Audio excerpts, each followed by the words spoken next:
And moving on to this, a new report suggests at least 36 Secret Service agents are seeking an investigation into President Biden's DEI policies, citing these policies are creating a national security threat. One America's Monica Page has the details. Recent reports suggest at least 39 Secret Service agents have signed a petition calling for a congressional investigation into whether the Biden administration's diversity, equity, and inclusion policies are undercutting the agency's ability to carry out and perform its core mission. This recent development comes after reports of a female Secret Service agent assigned to Vice President Kamala Harris's security detail suffered a breakdown and initiated a physical confrontation with her commanding agent just last month. Now, some are wondering whether that specific hire was part of a DEI push in response to its recent short-staffing issues, and in turn have lowered standards and professionalism to reach quotas. I want to bring in senior fellow at the Center for Renewing America and FBI whistleblower Steve Friend. Steve, thank you so much for joining us here. Since this petition was filed, House Judiciary Chairman Jim Jordan has now opened an inquiry into the Biden FBI's DEI hiring standards. So if this instance is proven to be true, what does this practice say about this administration? And more importantly, what does it say about the state of our national security?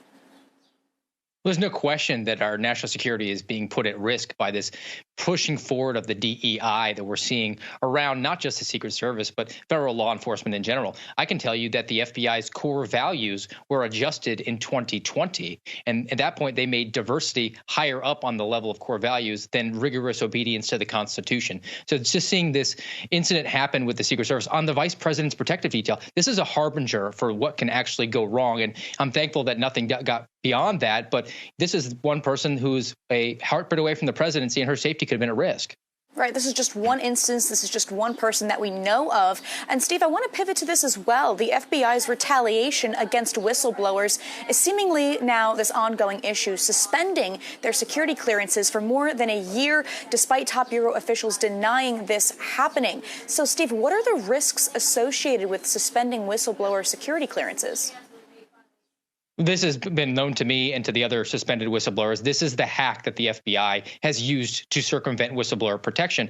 And look, you are trained when you're an FBI employee, not just an agent, to come forward with legitimate concerns about waste, fraud, abuse, or risks to the public safety. But if you're not towing the line with the politicized FBI sees as fit, they will use whatever levers that they can. And that, for them, is the security clearance. They suspend the security clearance, escort you out the building, put you in purgatory because you're unpaid and indefinitely suspended while they investigate you for years on end. Your national security is supposed to be held by someone of integrity, and coming forward should be indicative of someone who holds that close to them. Absolutely. And according to data now obtained by the Inspector General's office, these reports indicate the FBI's failures have abandoned at least 106 agents for an average of almost 18 months each. Is this treatment politically motivated, and what would need to be done to overhaul the organization to prevent anything like this to ever happen again? Well, I think you need to go through major overhaul if you're not going to completely reform the FBI writ large. But when it comes to actually whistleblowers facing punitive action regarding the security clearance, there needs to be a quicker way for them to actually file a complaint. Even in this IG report, they suggest a 12-month span elapse before the whistleblower can then come forward with the complaint. That's a year of unpaid indefinite suspension for someone. This needs to be vastly shortened down, and there needs to be the ability for these people to work in some other capacity. They could be removed from what they're working on specifically and do something else. And Steve, before we go, are you optimistic about the future of the FBI, given that Judiciary Chairman Jim Jordan is now taking this up? Or what are you most concerned about moving forward? I'm very concerned about the politicization that we're seeing with the FBI, and that's nothing new. I think, though, that there needs to be an appetite to think outside the box. There's a concern within Washington, D.C., especially amongst Republicans, to be perceived as defunding the police if they actually defunded the FBI. So, look, I've proposed a middle ground here, and the middle ground to me would be to disarm the FBI, make it an unarmed investigatory agency as its origin was, and then force them to partner with local law enforcement. And we could message that as empowering the local magistrate to do what they are directed to do by their citizens. And that is to bring crime down, unlike the FBI likes to do, which is manipulate stats to bring their crime up to justify its budget. Absolutely. Well said. Steve Friend, senior fellow at the Center for Renewing America and FBI whistleblower, thank you so much for joining us here. Thank you.